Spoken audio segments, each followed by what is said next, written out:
So ఈరోజు మన ముందున్న గెస్ట్ చాలా మందికి ఇన్స్పిరేషన్ అని చెప్పొచ్చు. ఇప్పుడు వస్తున్నటువంటి జనరేషన్లో ఉమెన్స్ అందరికీ కూడా తన ఒక రోల్ మోడల్ అని చెప్పొచ్చు. తన రాజకీయ జర్నీ ఎలా ఉంది, నెక్స్ట్ ఫ్యూచర్లో తన ప్రణాళిక ఎలా ఉంది, రాజకీయంగా తను ఎదుర్కొంటున్నటువంటి సవాళ్ళు ఏమైనా ఉన్నాయా, ఇలాంటి అన్ని విషయాన్ని కూడా అక్కడిని అడిగి తెలుసుకుందాం. నమస్తే అక్క, ఎలా ఉన్నారు? నమస్తే Sneha, thank you for the generous introduction.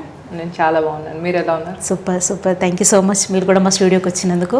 చాలా డేస్ నుంచి మీ ఇంటర్వ్యూ కావాలని వెయిట్ చేశాను, ఆ రోజు ఇవాళ వచ్చేసింది. Thank you. సో ఎక్కువ వీడియోస్లో చూస్తే పబ్లిక్ అంతా కూడా కామెంట్స్ రాస్తుంటారు ఏమని, సో లేడీ సింగం అని చెప్పి.